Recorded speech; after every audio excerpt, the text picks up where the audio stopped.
आज रविवार सकाल सकाल सकाल सीम आलू सरि आलू ना बेगुन दिए सीम दिए एक भोला माछेर माखा माखा टाइपेर करब। तोमादेर कार की रान्ना होच्छे जानाबे।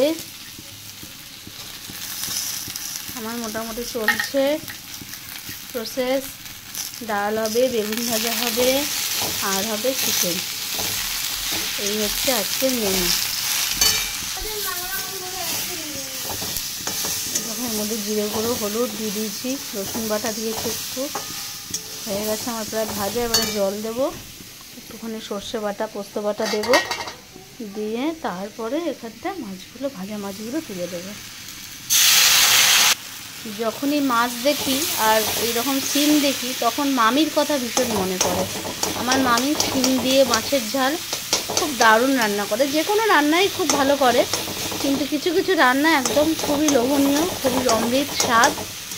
তো যখন এই রান্না করছি আজকে খুব তাকে মিস করছি, তার কথা মনে পড়ছে। যদিও আমরা তার মতন পারি না কিছুই করতে, তারা হলো ভীষণ গুণবতী। তাদের হাতের কাজ রান্না অমায়িক, মানে যার কোনো বিকল্প নেই আর কি। তো অনেকদিন খাইও না, মিস করি। অনেক বছর হয়ে গেছে খাওয়া দাওয়া হয় না। সংসার তো সবারই হয়েছে।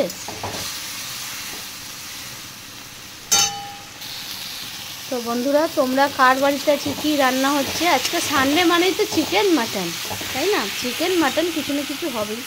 তাছাড়াও এক্সট্রা কী রান্না হচ্ছে জানাবে। আমাদের ঘরে আজকে এক্সট্রা ডাল, বেগুন ভাজা আর এই মাছের ঝাল হচ্ছে। আর সকালবেলা ব্রেকফাস্টে খেয়েছি যে ঘুগনি আর রুটি, দুপুরের লাঞ্চেই, আর রাত্রেবেলা তো চিরাচরিতই একই খাবার, দিনের রান্না আর সাথে কটা রুটি। ব্যাস, এই হচ্ছে আজকের রবিবারের সারাদিনের মেনু।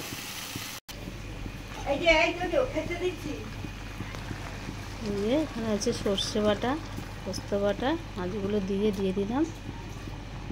অত রান্না অত পরিযুত করি না, ও তার মধ্যেও ভালো হয়ে যায়, মোটামুটি খাওয়ার মতন চলে। খুব ভালো না পারলেও মোটামুটি খেয়ে পেট ভরে যাবে। তো এই হচ্ছে রান্না, হয়ে গেল আমার রান্না।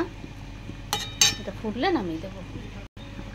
লাস্টে দেখো ধনে পাতা দেবো। আর এই যে আমার একটা গাছের গোল লঙ্কা, এটা শুধুমাত্র আমার জন্য, এটা আর কেউ খাবে না, এটা আমারই পছন্দের। এই গোল লঙ্কাটা দিয়ে দিলাম, এটা আমি মেখে ডোলে খাবো। ঝাল অল্প দেওয়া হয়েছে, আমার রান্নায় ঝাল অল্প, কারণ আমার বাড়ির লোকগুলো কেউ ঝাল পছন্দ করে না, ঝাল খেতে পারে না। আর আমি হলাম ঠিক তার বিপরীত, যত ঝাল দেবে তত খেয়ে নেবো। 10টা 15টা গোটা কাঁচা লঙ্কাও খেয়ে নিতে পারি। তো এটা হলো আমার জন্য।